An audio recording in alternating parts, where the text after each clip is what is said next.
Olha só, Alberto Júnior retornando para nós fecharmos o material que eu iniciei no primeiro momento. Agora a gente vai para a questão 9. E essa questão 9 que vocês estão visualizando aí, uma questão da FUVEST de 2007. Os carboidratos, os lipídios e as proteínas constituem material estrutural e de reserva dos seres vivos. Qual desses componentes orgânicos é mais abundante no corpo de uma planta e de um animal? Pessoal, pode reparar, quando você vai num local que serve comida por quilo, né? E normalmente, às vezes o atendente diz qual é a proteína que você opta, que você prefere. Então, quando ele faz essa colocação proteína, ele está fechando em carne bovina, carne suína, de aves, né? Proteína barata é o ovo, de origem animal. Não que a fonte seja, né, exclusivamente, somente animal. Normalmente se refere, falou em proteína, a gente pensa na origem animal. E quando nós falamos de carboidratos, por exemplo, qual é o carboidrato que você vai usar? Você vai usar o arroz, você vai usar o macarrão. Cuidado com a farinha, que já tem origem, massa, né, origem vegetal. Então, se você conseguiu fazer essa relação, você marca a letra A, né? Carboidratos nas plantas e proteínas nos animais, ok? Vamos para a questão 10. Olha, Enem 2005. A obesidade, que nos países desenvolvidos já é tratada como epidemia, começa a preocupar especialistas no Brasil. Os últimos dados da pesquisa de orçamentos familiares, realizada entre 2002 e 2003 pelo IBGE, mostram, na época, né, isso já tem mais de 20 anos, que quase 41% da população brasileira acaba estando acima do peso, né?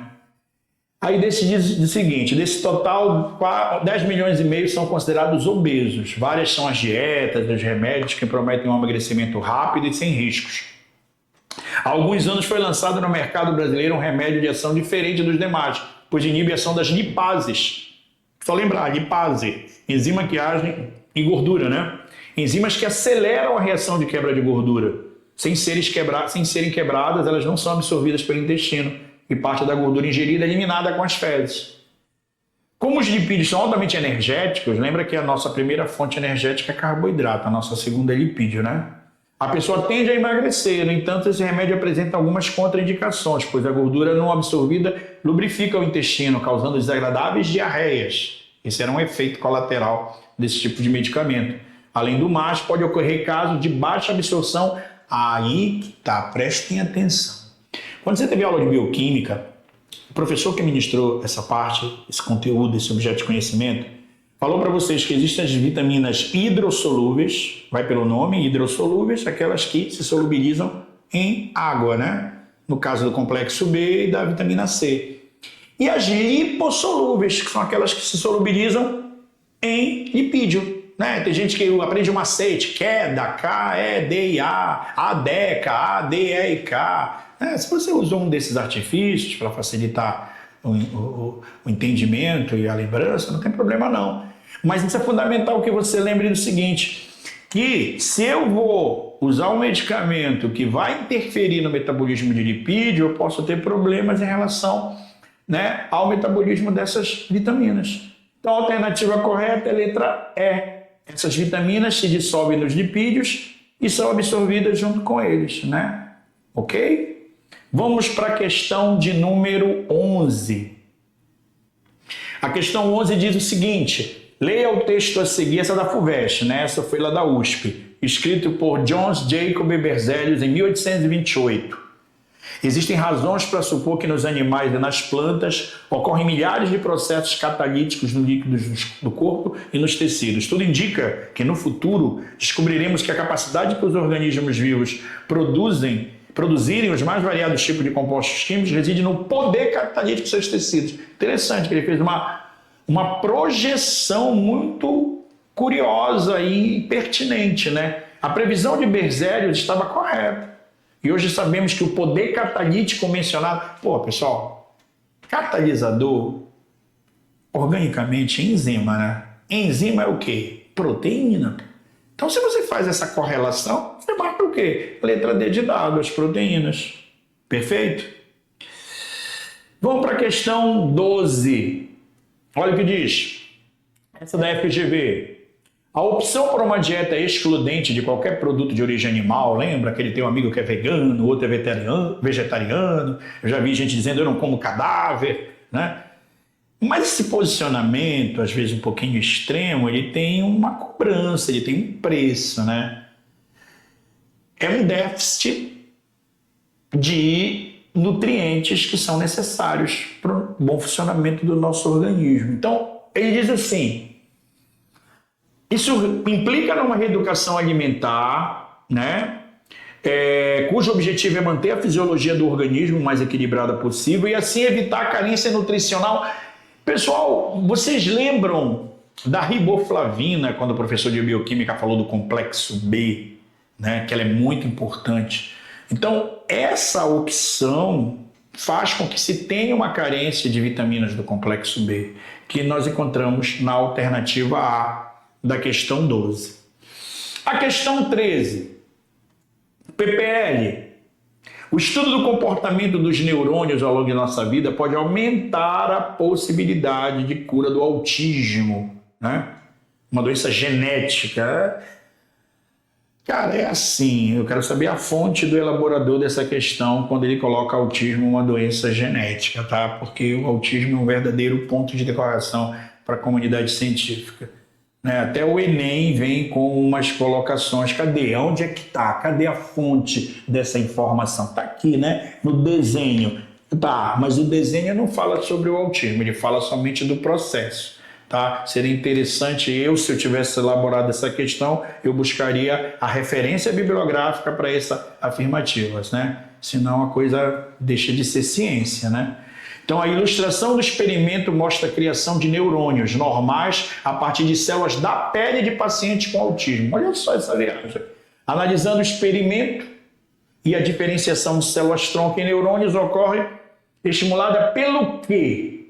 Pessoal, se você analisar, a letra está muito pequena e eu estou com dificuldade de ler o que está escrito aqui, você vai ver que a letra E é a alternativa correta. A criação de um meio de cultura de células que imita o cérebro pela utilização de vitaminas e sais minerais. Porque, olha, bora projetar uma situação assim. Quando você assiste uma aula sobre clonagem, por que a comunidade científica tem todo o interesse nas células-tronco embrionárias? Por causa da totipotência das células-tronco embrionárias. O que é isso, Alberto, a totipotência? É a capacidade de diversificação em vários grupos celulares, né?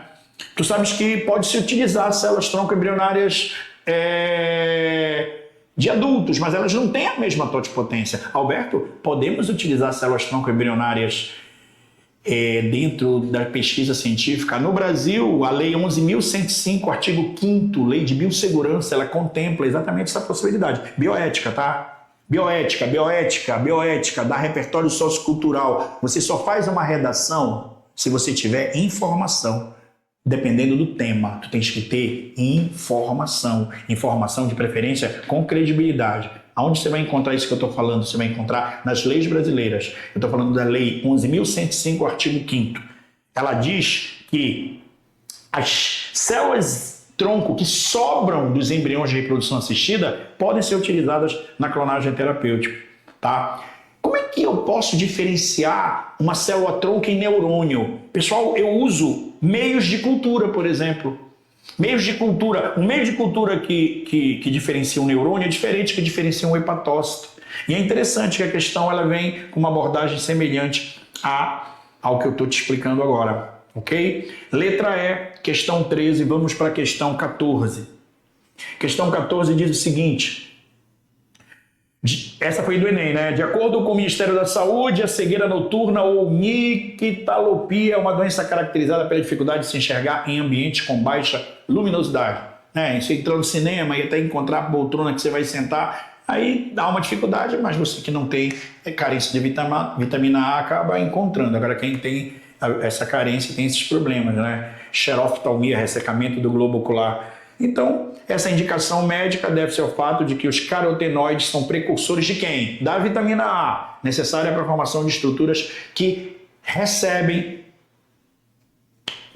luminosidade. Então eu tenho a alternativa C contemplando esse item de número 14, a questão 14. Vamos em frente. A questão 15, essa caiu na segunda aplicação de 2016. O paclitaxel é um triperteno polihidroxilado que foi originalmente isolado da casca da Taxus brevifolia, árvore do crescimento lento em risco de extinção, mas agora é obtido por rota química semissintética e esse fármaco é utilizado como agente quimioterápico no tratamento de tumores do ovário. Olha só, mama e pulmão. Seu mecanismo de ação antitumoral envolve uma ligação à tubulina, tubulina, citoesqueleto, divisão celular, interferindo na função dos microtúbulos. E aí, pessoal, lembra? Divisão celular, participação do citoesqueleto, participação dos microtúbulos. Então, de acordo com a ação antitumoral descrita, qual é a função celular diretamente afetada por essa droga, por esse medicamento? A divisão celular, pessoal, ok? Vamos para a questão 16. A questão 16. Olha, Enem PPL 2015. Durante a aula, um professor apresentou uma pesquisa nacional que mostrava que o consumo de sódio pelos adolescentes brasileiros é superior ao determinado pela OMS.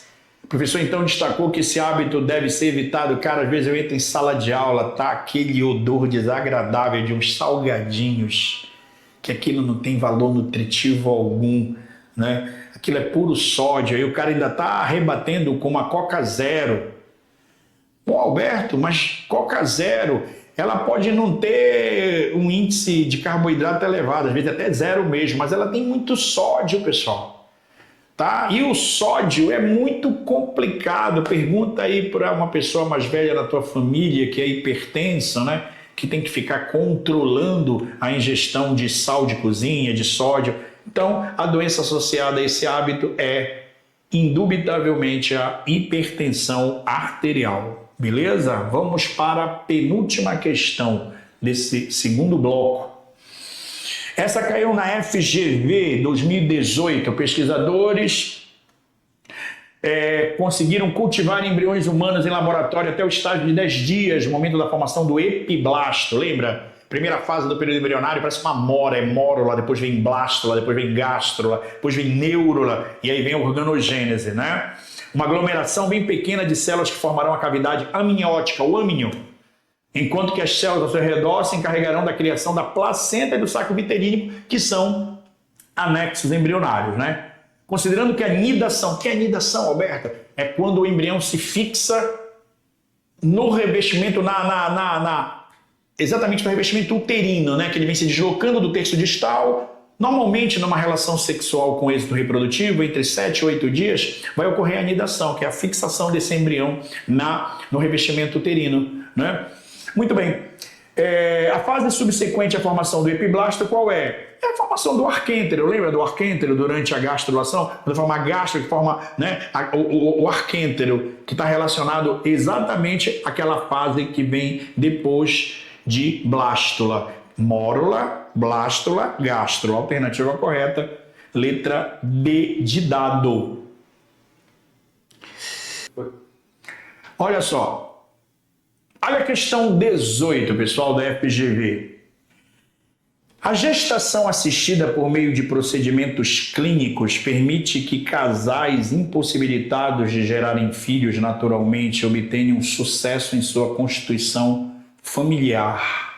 Alguns desses procedimentos estão listados na sequência. Bora lá? 1. Estimular a ovulação. Claro. Então, uma mulher que quer engravidar, ela tem que ter... Na verdade, até o termo ovulação é uma força de expressão, né, pessoal? Uma mulher não ovula, ela ovocita, libera ovócito secundário, só para vocês lembrarem da aula de gametogênese, né? Mas, o cara lá da FGV colocou estímulo à ovulação, vamos seguir o que ele determinou. Aspiração de óvulos liberados, não são óvulos, são ovócitos secundários, liberados a partir dos folículos ovarianos. Isso é uma etapa, eles estão construindo o processo de fecundação, no caso de reprodução assistida, reprodução in vitro, né? Fecundação in vitro, desculpa. Estímulo ao desenvolvimento do endométrio. O que é o endométrio? Uma camada, né, uterina. Fertilização in vitro. Implantação do embrião no útero, né? Hoje já se tem até a capacidade de fazer uma análise genética no embrião, né?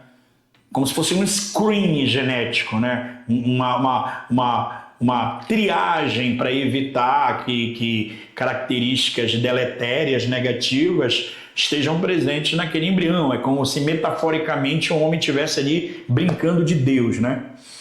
Então, em função da sequência de procedimentos referentes à biologia reprodutiva humana, está correto afirmar que...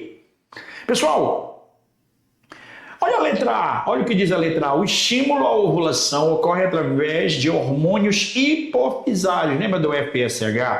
Pois é. Lembra que a hipófise é uma glândula localizada no encéfalo, né? Tenho a parte chamada neurohipófise, eu tenho a parte chamada, né, adenohipófise. E é ela que faz esse controle direto do amadurecimento do ovócito. Então, questão 18, letra A.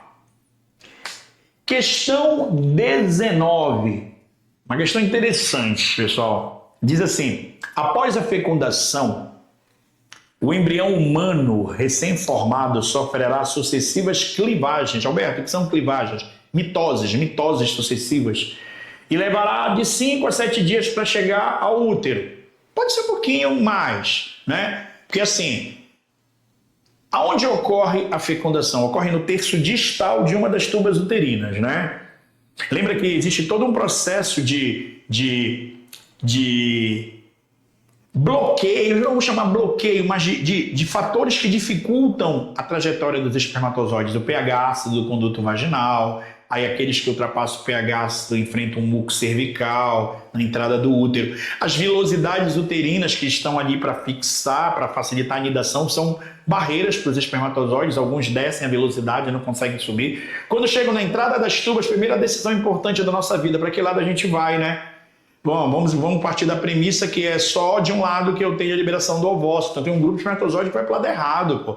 E mesmo eles estando no lado errado, enfrenta o quê? Um peristaltismo contrário e um movimento ciliar metacrônico. É muito sofrimento. Os espermatozoides nadam contra a maré. E quando encontra o ovócito, pô, beleza, Alberto, ele está prontinho para ser fecundado. Não, ele tem a corona radiata. Coroa radial formado de ácido hialurônico, e eles ficam batendo com o acrossoma. Lembra que o acrossoma se origina do complexo de Golgi para liberar uma enzima chamada hialuronidase e despolimerizar essa coroa radial. Não é o mais veloz que fecunda.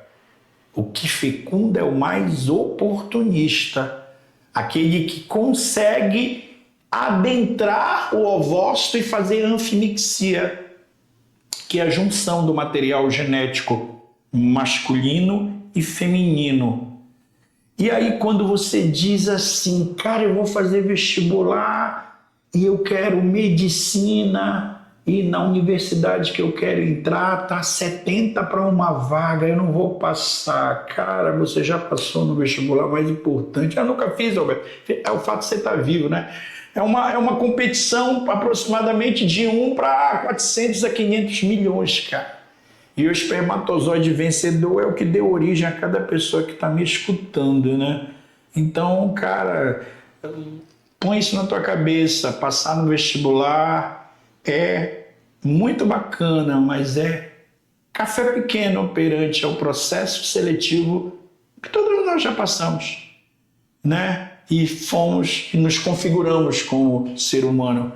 Então diz assim, o medicamento conhecido como pílula do dia seguinte, né, a pílula dos desesperados, né, pode ser utilizado em caso de urgência para evitar uma gravidez depois de uma relação sexual não protegida ou mal protegida. O cara não usou preservativo, o preservativo estourou. É possível, e possivelmente que a pessoa, a mulher, esteja no período de fertilidade. Os promotores dessa técnica propõem-se não como um método de uso regular, pois ela não impede a fertilização, mas sim como recurso alternativo, né? Não é ficar tomando pílula do dia seguinte em curto espaço de tempo, até porque ela vai desorganizar todo o perfil endócrino de uma mulher, né? Com base nisso, assinale a alternativa correta. A alternativa correta, pessoal, é a letra B de bola, né? O que diz a letra B? A pílula do dia seguinte é um método, interrompe a gestação a impedir a implantação do embrião no útero. Quer dizer, se você for ver, a pílula do dia seguinte, ela acaba sendo um processo que não deixa prosseguir a gravidez, né? Então eu encontro exatamente a alternativa B de bola como alternativa dessa questão 19. Tá bom, pessoal? Sempre é um prazer estar com vocês, seja de forma presencial ou dentro de um processo previamente gravado. Tá? Desejo bons estudos e uma excelente prova. Um grande abraço do Alberto para todos, tá bom? Valeu!